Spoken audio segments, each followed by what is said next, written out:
Garnir, tendre le tissu, appointer, agrafer, clouter, poser du galon. Catherine Delgue s'affaire avec application à redonner un nouvel éclat aux fauteuils anciens, une passion qui a débuté il y a 15 ans. Je suis quelqu'un qui suis passionné d'histoire et d'histoire de l'art depuis toujours. Et j'ai essayé de décoration et j'ai essayé de trouver un métier qui pouvait avoir toutes ces qualités. Donc d'être tapissier décorateur, ça allie effectivement l'histoire, la décoration, l'histoire de l'art. Donc, à l'âge de 35 ans, je suis repartie à l'école, exactement au CFA de Mont-de-Marsan, pour apprendre ce métier. J'ai passé mon CAP et puis après aussi, j'ai passé une formation supplémentaire auprès de l'école Boulle. Perfectionniste, la tapissière a donc choisi de suivre une formation complémentaire dans la prestigieuse école Boulle afin d'en apprendre davantage sur son métier et ainsi répondre au mieux aux exigences de sa clientèle.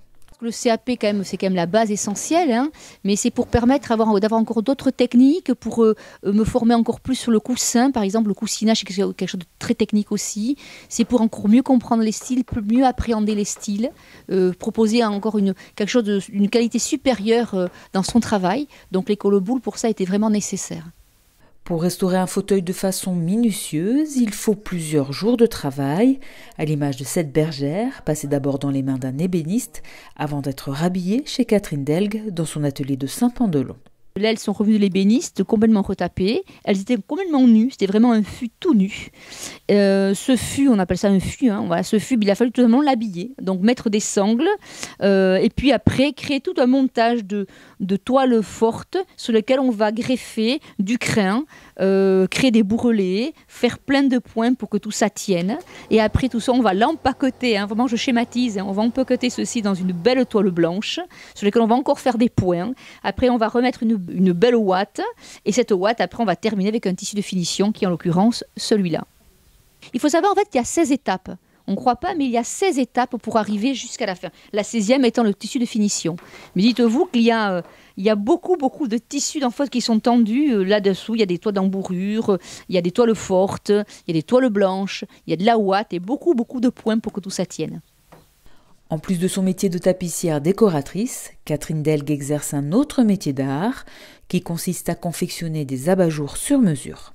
C'est un métier complètement différent, l'approche n'est absolument pas la même chose, on est déjà question de taille, on voit bien qu'on n'est pas sur la même chose, mais après il faut toujours beaucoup de patience et de délicatesse, toujours la même chose comme en tapisserie, mais effectivement c'est vraiment des métiers qui se complémentent parce que quand vous avez une belle lampe, une belle bergère comme ça et que vous avez un joli pied de lampe, et si vous voulez mettre un abat-jour vraiment qui a de l'allure, qui soit élégant, eh bien, il faut faire appel à un abat-jouriste comme moi et qui va vous proposer différents modèles, autant de formes, autant de besoins aussi. Par exemple, vous avez des tables sur lesquelles vous avez très peu de place, eh bien, je vais vous adapter aussi votre abat-jour à la taille de la place que vous avez et puis surtout l'assortir à la couleur, faire des finitions qui seront uniques, on ne voit vraiment que chez les abat-jouristes. C'est encore du sur-mesure, du haut de gamme. C'est vraiment de la haute couture encore dans la décoration.